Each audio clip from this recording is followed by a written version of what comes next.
ঋষিকেশে এক সাধু ছিলেন, যিনি কারোর সেবা গ্রহণ করতেন না। কেউ সামনে এলে তাকে গাল বন্ধ করে তাড়িয়ে দিতেন। সাধু আবার গাল বন্ধ করছেন কেন? সাধু গাল বন্ধ করছেন এই জন্য যাতে তার সামনে কেউ না আসে। আসলে তার হৃদয়ে কিন্তু কোনো খারাপ মনোভাব নাই, কিন্তু তিনি গালি পাচ্ছেন কেন? না তার সামনে যেন কেউ না আসে। কেউ যদি সামনে আসে তবে বিষয়ী মানুষ বিষয়ের কথা তুলে ধরবে।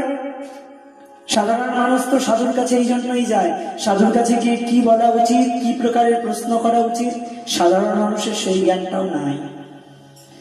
সংসারের যত সমস্যা, সব সমস্যা নিয়ে গিয়ে সাধুর কাছে যায়। তাই সেই সাধু কি করেন না, সবাইকে গাল মন্দ করে তাড়িয়ে দেন যাতে আমার কাছে কেউ না আসে। কেউ এলে কি হবে? কেউ ভজনের কথা তো শুনতে আসবে না, কেউ আমার রাধারানীর কথা তো শুনতে আসবে না। কেউ যদি আসে তবে সে বিষয়ের কথা নিয়ে আসবে, আর আমি তো বিষয়ের কথা শুনবো না। কারণ মহাপ্রভু বলেছেন, আন কথা না শুনিবে, আন কথা না কহিবে, ভালো না খাইবে আর ভালো না পড়িবে। তাই ওসব তো শুনবো না, ওসব শুনবার তো আমার সময় নাই। তাই সাধু সবাইকে তাড়িয়ে দেয়, কারোর সেবা গ্রহণ করেন না। এবার একদিন সেই সাধু বাইরে কোথাও গিয়েছেন, আর হঠাৎ করে এক সেবক অনেকদিন থেকে প্রতীক্ষায় ছিলেন যে যদি একটু সাধুর সেবা করতে পারতাম।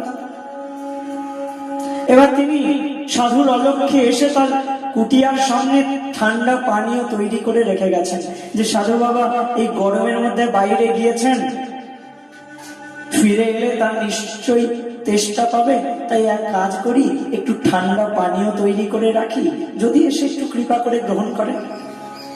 কিন্তু সাধু তো সাধুই, তার চরিত্র অসাধারণ চরিত্র।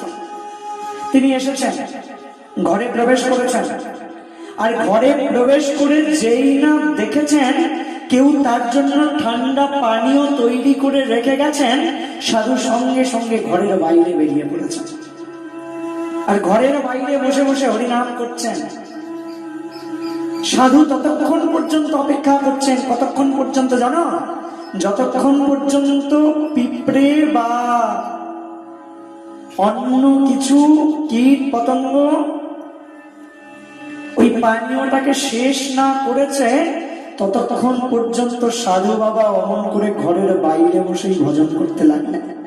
তিনি ঘরে ঢুকলেন না, না ঘরে যাব না, রোদ থেকে ফিরেছি যে, ঘরে যদি ঢুকি আর ঢুকে যদি একবারের জন্য মনে হয় যে না পানীয়টা পান করে নি, কিন্তু আমি তো সংকল্প করেছি কারণ সেবা গ্রহণ করব না, তাই তিনি ঘরেই গেলেন না। সাধুর চরিত্র, সাধুর চরিত্র পাণ্ডিত্যের দ্বারা বোঝা যাবে না। সাধুর চরিত্র বুঝতে গেলে সাধুর মতন স্বভাবটাকে গ্রহণ করতে হবে।